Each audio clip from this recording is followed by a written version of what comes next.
लोकसभा चुनाव 2022 की तारीखों का ऐलान भले न हुआ हो, लेकिन सपा ने सबसे पहले 16 उम्मीदवारों की लिस्ट जारी कर दी है। इसमें से 11 ओबीसी उम्मीदवार हैं। मंगलवार को जारी इस लिस्ट में अखिलेश यादव ने अपने परिवार के 3 सदस्यों को सुरक्षित लोकसभा सीटों पर उतारा, जहां वे कभी न कभी जीते थे। इसी सूची में खास बात यह है कि अखिलेश ने पीडीए, पिछड़ा, दलित, अल्पसंख्यक पर पूरा फोकस किया है। सपा ने सबसे पहली सूची जारी करके इंडिया गठबंधन का नेतृत्व करने वाली कांग्रेस पर भी दबाव बनाया है। इसके अलावा कांग्रेस की कुछ दावेदारी वाली सीटों पर पेच भी फंसा दिया है। वही माना जा रहा है कि अखिलेश यादव ने इंडिया गठबंधन से नीतीश कुमार के अलग होने के बाद सबसे पहला कदम पिछड़ों को एक करने के लिए उठाया है। अखिलेश यादव वोट बैंक के अलावा कुर्मी और अन्य ओबीसी वोट बैंकों को साथ लाने पर भी जोर दे चुके हैं। इसीलिए अखिलेश ने 16 उम्मीदवारों की सूची में 4 कुर्मी नेताओं को टिकट दिया है। नीतीश कुमार इंडिया गठबंधन के हिस्सा होते तो कुर्मी वोट बैंक के नेताओं में सबसे प्रमुख चेहरा माने जाते, लेकिन उनके अलग होने के बाद इंडिया गठबंधन में कोई भी बड़ा कुर्मी चेहरा नहीं रहा। ऐसे में अखिलेश ने पहली सूची जारी करके कुर्मी नेताओं के साथ बैकवर्ड पर भी फोकस किया है। अखिलेश ने लखीमपुर खीरी से उत्कर्ष वर्मा, बस्ती जिले में रामप्रसाद चौधरी और बांदा से शिव शंकर पटेल को उम्मीदवार बनाकर कुर्मी वोट बैंक वाले जिले में अन्य दलों के लिए चुनौती खड़ी कर दी है। सपा को 16 उम्मीदवारों की सूची में सबसे अहम पेच लखीमपुर खीरी के उम्मीदवार को लेकर माना जा रहा है।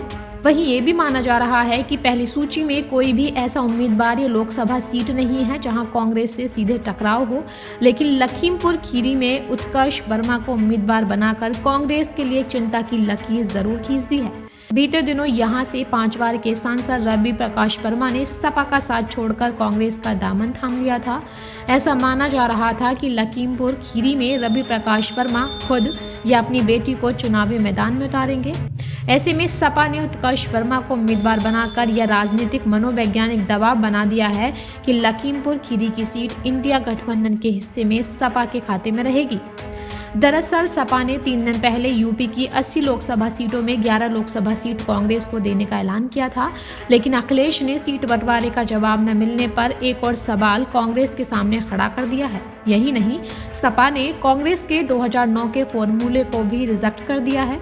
सपा ने यादव के अलावा अन्य ओबीसी वोट बैंक के साथ लाने के लिए जातीय गणित पर भी पूरा फोकस किया है। परिवार के 3 यादव सदस्यों के अलावा 4 कुर्मी नेताओं को भी टिकट दिया है। इसके अलावा 2 शाक्य, 1 खत्री और 1 मुस्लिम नेता को उम्मीदवार बनाया है। राजनीतिक जानकार यह भी मानते हैं कि अखिलेश यादव ने बीजेपी के सामने यादव के अलावा अन्य ओबीसी वर्ग के वोट बैंक को साधने और एक करने के लिए बड़ी चुनौती खड़ी कर दी है। हालांकि बीजेपी ने भी 2014 के बाद से यादव वोट बैंक के अलावा अन्य सभी ओबीसी वोट बैंक पर फोकस किया है। ऐसे में सपा उम्मीदवारों की सूची में यादव के अलावा अन्य ओबीसी नेताओं को चुनावी मैदान में उतारना बीजेपी के लिए एक बड़ी चुनौती माना जा रहा है। वहीं यूपी की जातीय आंकड़ों पर अगर गौर करें तो सबसे बड़ी आबादी ओबीसी वर्ग की मानी जाती है। शुरू से ही अखिलेश यादव के परिवार पर यादववाद का ठप्पा लगता रहा है। ऐसे में लोकसभा चुनाव की पहली सूची में यादव उम्मीदवारों की संख्या कम और अन्य ओबीसी वोट बैंक के उम्मीदवारों की संख्या ज्यादा देखकर अखिलेश ने एक साथ कई समीकरण साधे हैं। वही राजनीतिक जानकार मानते हैं कि अखिलेश ने सबसे पहले उम्मीदवारों का ऐलान करके इंडिया गठबंधन के जवाब न देने के आगे एक और सवाल खड़ा कर दिया है। दूसरी तरफ बीजेपी के लिए बसपा के सामने भी चुनौतियां खड़ी कर दी हैं। खास बात यह है कि सपा अपना घर बचाने के लिए परिवार को तो उतार चुकी है, इसके साथ ही यादव के अलावा अन्य जाति के पिछड़ों को सबसे ज्यादा तवज्जो दी है।